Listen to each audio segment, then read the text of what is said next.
പ്രായത്തെ വെല്ലുവിളിച്ച് 58-ാം വയസ്സിലും mister world ചാമ്പ്യനായി NV Mohandas.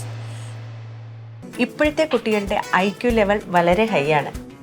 അത് നിലനിർത്തണമെങ്കിൽ പ്രോട്ടീനും കാൽസ്യവും അടങ്ങിയ ശുദ്ധമായ പശുവിൻ പാൽ ദിവസവും കൊടുക്കും. നിങ്ങൾ കഴിക്കണം. ജനതയുടെ പാലും നെയ്യും ഭക്ഷണത്തിന്റെ ഭാഗമാക്കണം.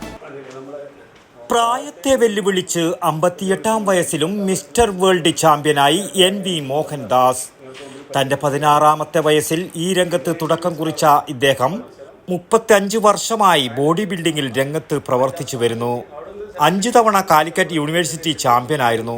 മിസ്റ്റർ കേരള, മിസ്റ്റർ UAE പട്ടങ്ങളും നേടിയിട്ടുണ്ട്. ഇന്തോനേഷ്യയിൽ വെച്ച് നടന്ന ചാമ്പ്യൻഷിപ്പിലും മത്സരിച്ചാണ് മാതമംഗലം എരമം സ്വദേശി മോഹൻദാസ് വേൾഡ് ചാമ്പ്യനായത്.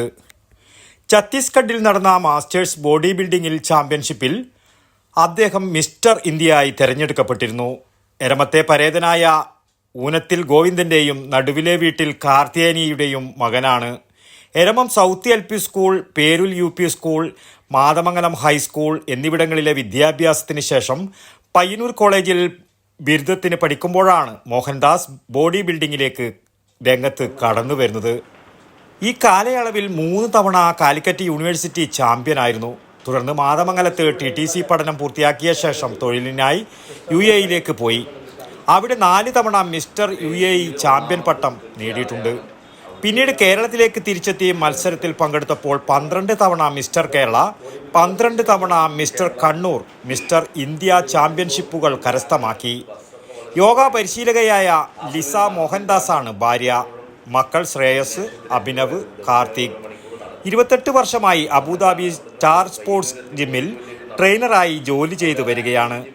വാർത്താ സമ്മേളനത്തിൽ NV Mohandas, C Raveendran, T Raveendran, Lisa Mohandas എന്നിവർ പങ്കെടുത്തു.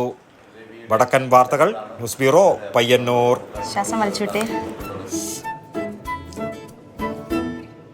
എത്ര വയസ്സ് വരെ പാൽ കൊടുത്തു? 1 വയസ്സ് വരെ.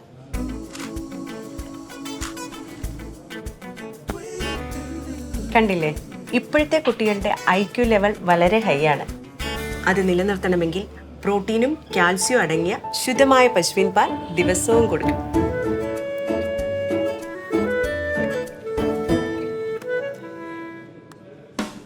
ഇപ്പൊ ജനതാ പാൽ എല്ലായിടത്തും ഉണ്ടല്ലോ.